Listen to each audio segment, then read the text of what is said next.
25 जून 1975 को देश में आपातकाल लगाया गया था और 25 जून हमारे सामने है।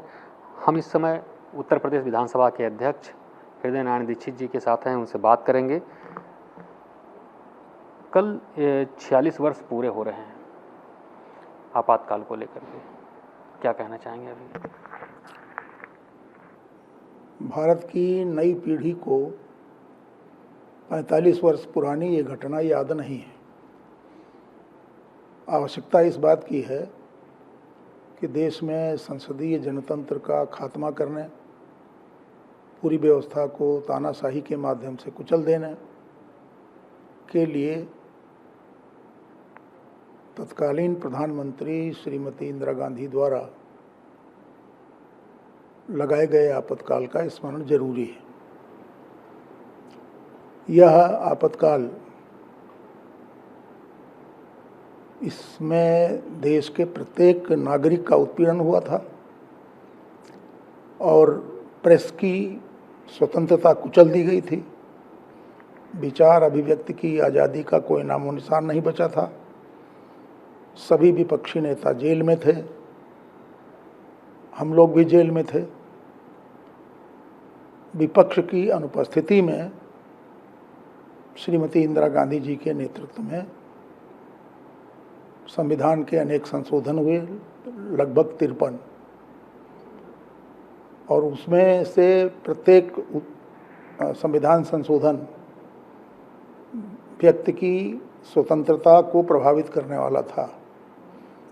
इसी तरह का आपातकाल 1932-33 में जर्मनी में हिटलर ने लगाया था और आपातकाल के माध्यम से सारे संवैधानिक अधिकार जिस तरह से जर्मनी में छीने गए थे, ठीक उसी तरह भारत में भी यही स्थिति थी।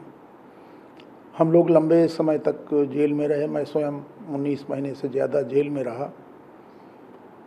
पूरी की पूरी जनता पुलिस तानाशाही और सरकारी अत्याचारों का शिकार थी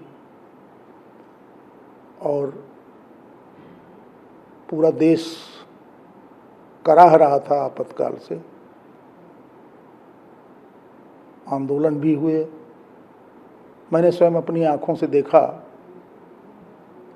उन्नाव कचहरी में आंदोलन करने वाले 10-12 नौजवान, उनको पुलिस ने नीचे टांगे बांध के ऊपर टांगे करते हुए लगातार लठ चलाए और उनके तलवे भी फट गए थे। इसी तरह अखबार के लोग जहाँ कहीं कोई बात चूक जाए लिखते समय, तो वे भी उठाकर जेल भेज दिए जाते थे। ऐसा उत्पीड़न, ऐसी सरकारी तानाशाही, ऐसे पुलिस अत्याचार, ये है हमने न तो पहले कभी जीवन में सुने देखे थे, न उसके बाद। इसलिए आपातकाल का स्मरण इस दृष्टि से किया जाना आवश्यक है कि यह एक निंदनीय, हमारे इतिहास का एक कलंक है। 19 महीने तक आप जेल में थे, उस दौरान किस तरह का अनुभव आपका रहा? पुलिस का क्या रवैया था, जो सरकार थी उसका क्या रवैया था कि जो लोग जेल में हैं? जेल के भीतर पुलिस नहीं होती, उनकी अपनी व्यवस्था होती है और जो लोग राजनीतिक बंदी के रूप में ले जाए गए थे, उन पर बड़ी गंभीर धाराएं लगाई गई थी। तब डिफेंस ऑफ इंडिया रूल था, जिसे संक्षेप में DIR कहते हैं। उसके अंतर्गत हजारों लोगों को जेल भेजा गया। जब कोर्ट ने कुछ लोगों को छोड़ना शुरू किया, तो उसके बाद उस समय प्रवत्त कानून, maintenance of internal security act, ये भी लगा दिया गया। इसमें जमानत नहीं होती थी, सुनवाई नहीं थी, कोर्ट ट्रायल नहीं था। जेल के भीतर भी उत्पीड़न थे। हम शुरुआत के आपातकाल के शुरुआत के दिनों में संगठन के निर्देश पर कुछ काम कर रहे थे, छुपे हुए। मेरे घर में कुर्की हुई और हमारे घर का सारा आटा, दाल, भोजन, कपड़ा लत्ता, हमारी बेटी छोटी थी, दूध पीने की शीशी तक पुलिस ने छीन ली। बड़ा क्रूर अत्याचार हुए हमारे अपने परिवार पर। तो ये भूले नहीं जा सकते, भुलाए नहीं जा सकते। जेल के बाहर आम जनता में पुलिस के अत्याचार बढ़ रहे थे और पुलिस किसी को भी पाती थी पीट देती थी, फर्जी मुकदमे लगाए जाते थे, साल साल 1.5 साल तक जमानत नहीं हुई। मेरी भी स्थिति यही थी। मुझे 19 महीने से ज़्यादा उन्नाव जेल में रहना पड़ा। क्या वजह थी, आपको क्या समझ में आ रहा है कि आखिर इंदिरा गांधी जी को इस तरह से आपातकाल लगाने का निर्णय क्यों लेना पड़ा उनको? श्रीमती इंदिरा गांधी जी उत्तर प्रदेश के रायबरेली निर्वाचन क्षेत्र से सांसद चुनी गई थी। उनके सांसद चुने जाने को समाजवादी नेता राजनयन जी ने इलाहाबाद हाई कोर्ट में चुनौती दी थी। इलाहाबाद के माननीय न्यायालय ने सम्यक विचारोपरांत प्रधानमंत्री श्रीमती इंदिरा गांधी को दोषी पाया गलत साधन अपनाकर चुनाव जीतने के। उनकी सीट रिक्त होने की घोषणा कर दी गई। उस समय विपक्ष जयप्रकाश नारायण जी के नेतृत्व में समग्र क्रांति आंदोलन चला रहा था। सभी दल एकजुट थे। श्रीमती इंदिरा गांधी जी से इस्तीफे की मांग हुई। उनकी पार्टी के भीतर भी तमाम झंझट हुआ। चंद्रशेखर जी उनकी पार्टी में ही थे, लेकिन उन्होंने आपातकाल का विरोध किया। तो इस तरह सभी तरह के गलत कामों के घेरे में आई प्रधानमंत्री तत्कालीन श्रीमती इंदिरा गांधी जी।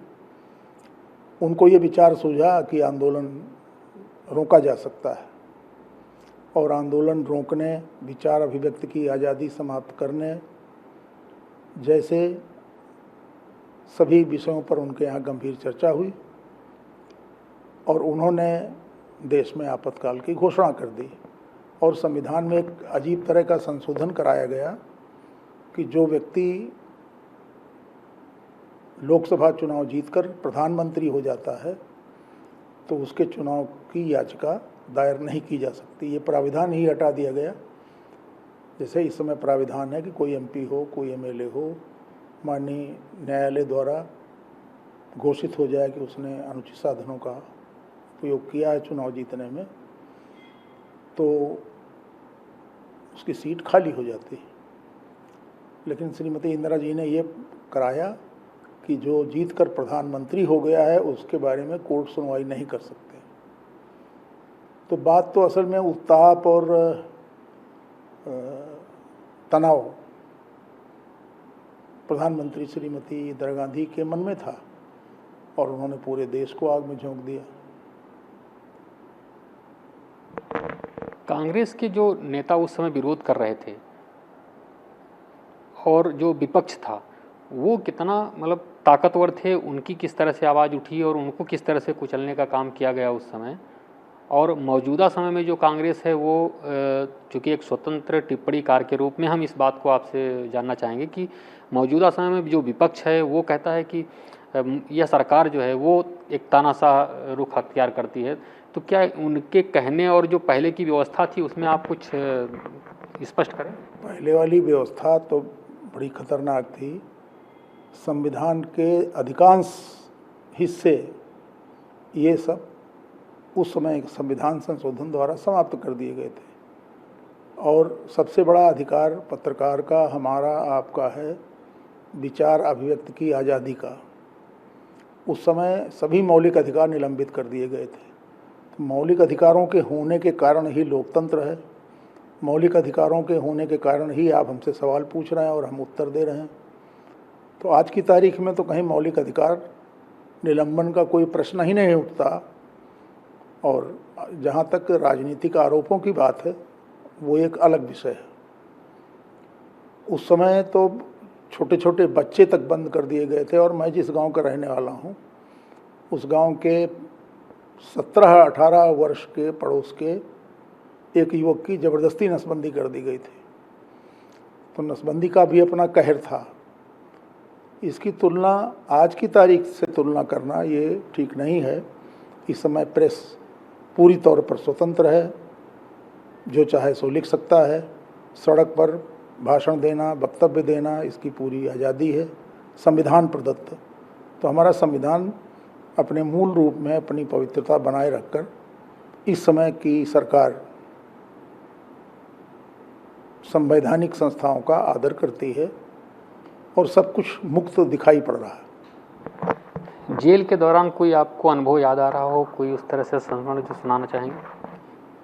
जेल में मिलने मेरे पिताजी पहुंचे थे। पहले तो रोक थी, 1-1.5 साल बाद पिताजी हमारे पहुंचे और वो हमको पहचान नहीं पाया क्योंकि पहले मैं दुबला था और जेल में नियमित भोजन के कारण, दलिया के कारण मेरा स्वास्थ्य काफ़ी दूसरी तरह का हो गया था। तो जब उन्होंने कहा जेलर से कि साहब ये तो हमारा लड़का ना है, तो जेलर ने हमारे पिताजी को डांट दिया। मुझे बड़ी तकलीफ़ हुई। ऐसे ही जो लोकसभा का चुनाव हुआ 77 में, तो उस चुनाव में हम लोग जेल में थे। हम लोगों की इच्छा थी कि हम भी प्रचार करें। हम लोगों ने सरकार को पत्र लिखे, मैंने स्वयं पत्र लिखे कि जब चुनाव चल रहा है तो हम लोगों को बंद रखने का क्या तुक है, कोई मुकदमा है नहीं। तो वो चुनाव ऐसा रहा जिसमें हम लोग भाग नहीं ले पाए। लेकिन उस चुनाव में देश की जनता ने कांग्रेस को उसकी तानाशाही के लिए दंडित किया। जब मतगणना हो रही थी उसकी रात हमारी सबकी रुचि थी कि कौन हार रहा, कौन जीत रहा। तो मैं बहुत चोरी से एक छोटा सा ट्रांजिस्टर जो दिया सलाई के बराबर था, ऐसा मैं अंदर रखे हुए था, कम्बल ओढ़ कर बैठा था। अधिकारियों ने बहुत डांटा, हमको गाली गलौज किया, हम नहीं बोले। वही अधिकारी सवेरे 3 बजे आए, उन्होंने कहा बधाई हो, आपकी सरकार बन गई सर। तो 12 बजे तो हम अबे थे और 4 बजे सर हो गए। मुझे लगता है इससे बढ़िया उदाहरण दूसरा नहीं होगा कि किस तरह से उत्पीड़न था और किस तरह से मनोरंजक घटनाएं भी साथ साथ थीं। किसी भी व्यवस्था में कोई रुकावट आए, अव्यवस्था हो जाए, लेकिन मूल्यों का हनन नहीं किया जा सकता है। अध्यक्ष जी से बात करते हुए यह बातें निकल करके आईं। लखनऊ से कैमरा पर्सन धीरज के साथ दिलीप शुक्ला, ईटीवी भारत।